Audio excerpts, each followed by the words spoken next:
Hi guys, so it's been quite a while since I did an update on where we're at with our TTC journey for baby number 2. In our last vlog I let you guys know that unfortunately we had a chemical pregnancy or early miscarriage, depending on what you prefer to call it. And that was after a really unsuccessful IVF cycle in general. I had started to overstimulate that cycle. I had went through egg collection. We had got 14 eggs. We're really happy about it, and in the end only one actually fertilized. So we were keen to take some time off between that cycle and starting again to chat to our doctor about whether or not he felt like it was an issue with, the stimulation, whether it was an egg quality issue, or just what he felt had went wrong in that cycle.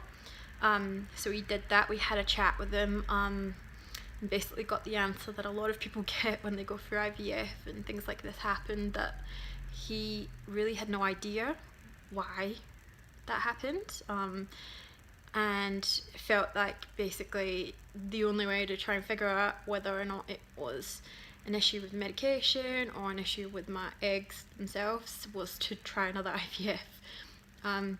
He did agree to do some things a little bit differently.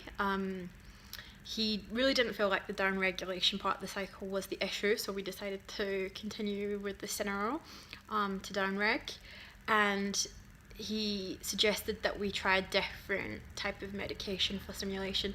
So before I was on menopause, and this time we decided to try with gonal-f. For those of you who have watched some of my previous videos, you'll know that in my first IVF cycle I actually failed to stimulate pretty much at all, and that cycle was cancelled. And in my last cycle I actually overstimulated a little bit, and had to be treated for that in the end. It wasn't very severe, but this time we decided to follow a middle ground when deciding my dose. So he had put me on 250 units of gonal-f daily. So we actually have started IVF number 3 and trying to conceive cycle number 4. It has just been a crazy busy time with me back at work and Harris at daycare and things going on with family and friends, so we haven't actually vlogged much of this process, but I'll catch you guys up briefly to where we're at. So on the 20th of April, I was on cycle day 21 and I started taking Cineral, 1 sniff in each nostril twice daily, morning and night. I then was told to take that for 7 days, and on the 27th of April to reduce it to just one nostril, morning and night. They expected that I would get my period shortly after, but again, those of you who have followed our journey know that that really doesn't tend to happen for me. I tend to take quite a long time to down-regulate, and this cycle really wasn't any different. So I didn't get my period until I had a 37-day cycle and didn't get my period until the 7th of May. So again, that was slightly better than the last cycle and how long it took me to down-regulate, but still pretty long. So yeah, then on the 9th of May, the doctor had me start my daily injections of gonal-f at 250 units, and I did that, and went along well. I will say that I definitely had a lot more symptoms with gonal-f than I ever did with the menopause. I pretty much from about 3 or 4 days in started to feel really bloated, and really twingy, and I really felt like there was tons happening down there. So much so that I said to Sarah, I'm actually really concerned about overstimulating this time, and having a cycle cancelled for that reason, because I really feel like my ovaries are going crazy. So anyhow, we just kept going like they told us to, and on stim day 9, which was the 17th of May, I went in for an ultrasound scan, and it turns out I needn't have worried at all about overstimulating, because actually it had kind of looked a lot like the first IVF cycle that I'd done, in that there really wasn't much happening in my ovaries. I think I had, between the two of them, about 3 follicles out of 10, and they said I had a ton of follicles at less than 10, and they were hoping that they would catch up.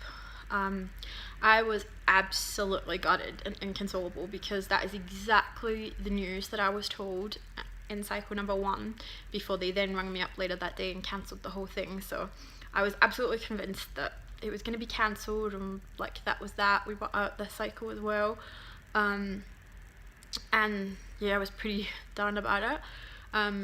They called later that day and said that the doctor like had seen that, you know, there wasn't a lot going on there, but had said that because I had so many follicles that were less than 10, he was really hoping that they would catch up. So he said not to come in for the day 11 scan and bloods as they'd previously arranged, but to skip that and wait 4 days and come in on Monday, which was the 21st, for another lot of scans and bloods. So that was about 13 days stimming by that point that they had me come back into the clinic to check on how I was going.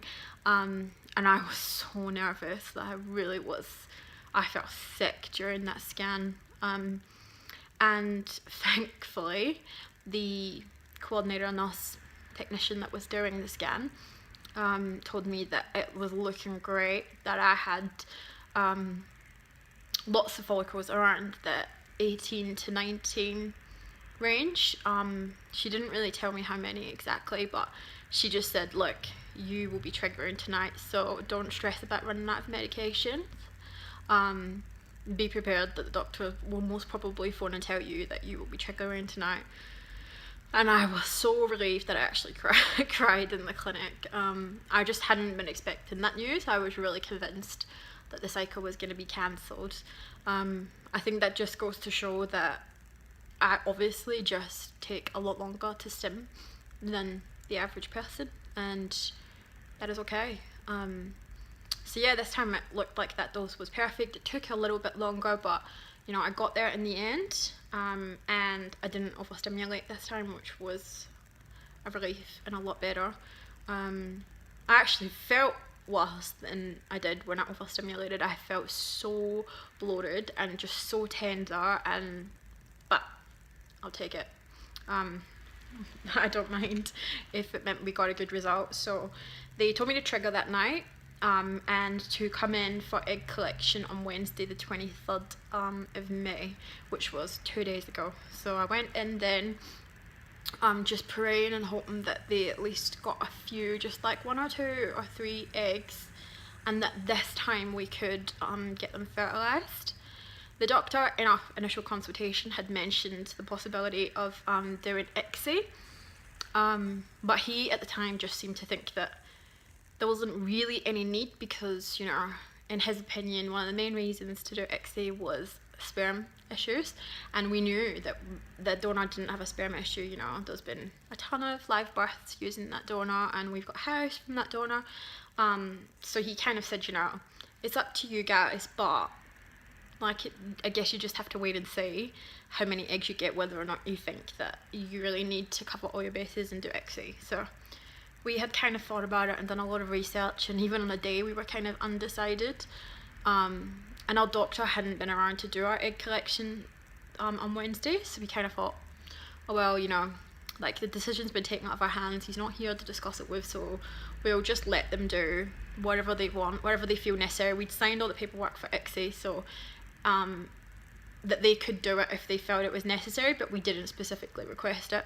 So I went in for my egg collection, and when I came out, I must have been really just about out of it, and it must have been playing on my mind, because apparently when I was coming to, I asked the nurse twice how many eggs I'd got, and still couldn't remember when Sarah came to see me. And I'd also chatted to her about how we had been like just trying to decide between IVF and ICSI, and we just didn't know what to do, and we were really worried about it.